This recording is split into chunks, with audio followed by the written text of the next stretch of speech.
Oh, the hits just keep on coming at CNN. We are only a couple of weeks removed from one of the saddest days in the 72-year history of Dunkin' Donuts. I'm talking, of course, about CNN firing the donut diva, Brian Stelter. When news of his firing hit the newswire, the stock price of Dunkin' Donuts dropped 30%. How are we going to make up for this deficit in revenue? CNN spent thousands of dollars every day keeping Brian Stelter satisfied. He found so many creative ways to use our product. This is the man that invented the donut cock ring. We have become accustomed to ESPN laying off employees. Seems every year 200-300 people at the worldwide leader in woke are losing their job. But I cannot think of another time in the cable news industry where a network has accomplished this much spring cleaning in 1 year.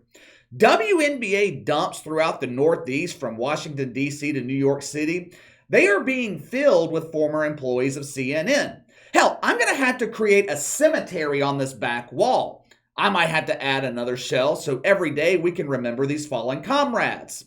John Harwood is the latest victim to be laid to rest in the CNN cemetery. KC, who in the fuck is John Harwood?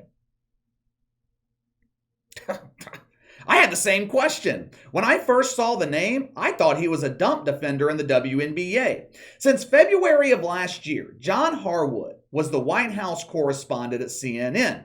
Now, for those of you that are unfamiliar with the job, White House correspondents, they are the drones occupying seats in the White House press room when Joe Biden or that robotic press secretary dodge questions from the media. When someone like Donald Trump's in office, their job's to ask hard-hitting questions. Their job is to create controversy based in propaganda and bullshit. But when a guy like bumbling Biden is president, someone who can't figure out the definition of a woman, White House correspondents are tasked with covering up the incompetence. Very few of these shit fucks serve an actual purpose. Most are completely useless. But anyway, back to John Harwood. He holds many credentials in the woke world. He was educated at the Woke U campus in New York City, known as the New York Times. He spent time with NBC News before graduating with a doctorate from the Woke U campus at CNN. Now, it's unclear at this point whether John Harwood left CNN on his own terms or if he was politely told to get the fuck out. My instincts are telling me it's the latter. Last Friday, John Harwood announced to his lonely male followers on Twitter that today will be my last day at CNN. I am proud to say over the last 18 months, I played an integral role in tanking the network's ratings. For many dedicated shitfucks, the news came as a complete shock because John Harwood, he was just on CNN that morning bragging about the importance and the eloquence of Joe Biden's speech. You know, the one where he called Donald Trump supporters the biggest threat to democracy. Of course, when bumbling Biden was asked about this by Peter Doocy the following day, he reached in his bag and pulled out one of the oldest woke tricks in the book, the art of backtracking. Did I say that last night? What I meant to say was Trump supporters are not a threat to democracy. Oops. Just think about this for a second. We have a sitting president labeling half the country a threat to democracy. Not China, not Islamic terrorists, not Russia, not a border that's more wide open than Shay Shay's ass during the Butt Bongo Festival.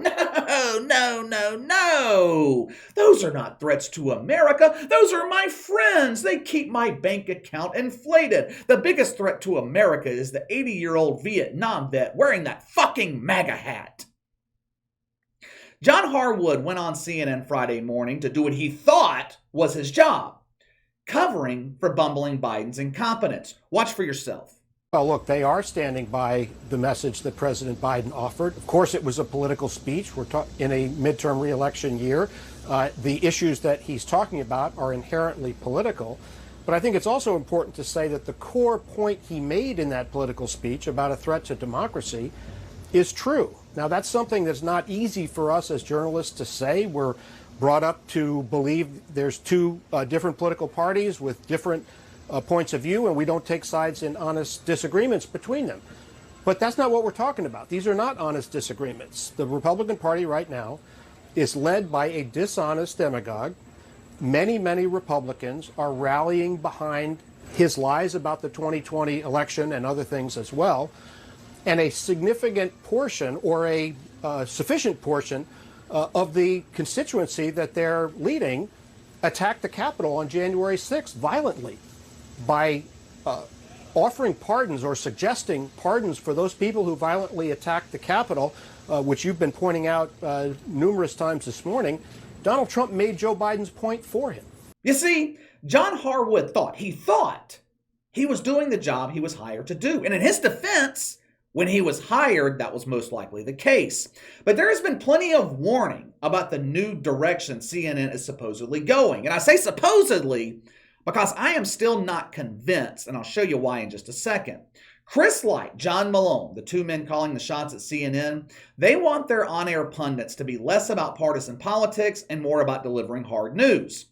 Now, you just heard in that clip 70 seconds of partisan politics. John Harwood didn't deliver any hard news. He didn't inform the viewers about the substance of Joe Biden's speech, if there was any substance. Instead, he relied on the same routine we have been subjected to for the past 6 years. Orange man bad. He claimed MAGA terrorists are rallying around Donald Trump over the 2020 election and January 6th. Correct me if I'm wrong, but I rarely hear Donald Trump or his supporters talk about January 6th. It's only the woke shit fucks. Seems to me most normal people moved on from the 2020 election over a year ago. Woke shit fucks can't seem to let it go. This is another prime example of projection. Another useless doofus in the mainstream media projecting his views onto his opponent.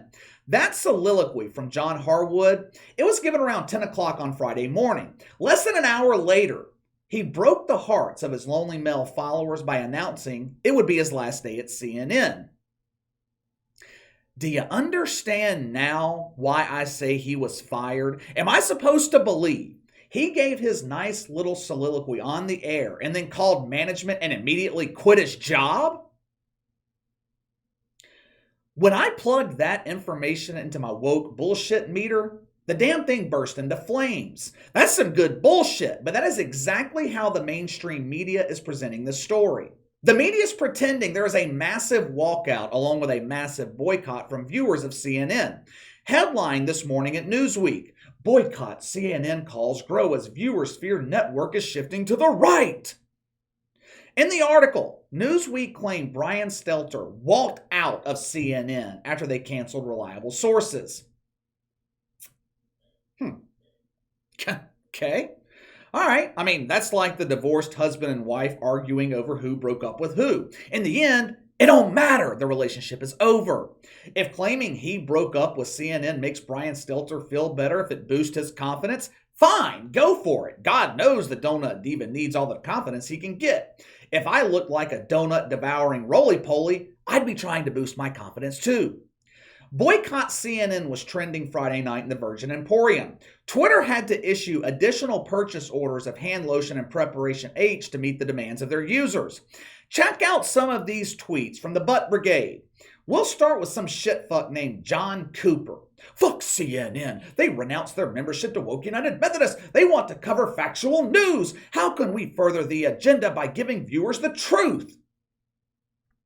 Here's another one from some dude named Dumbass Dash.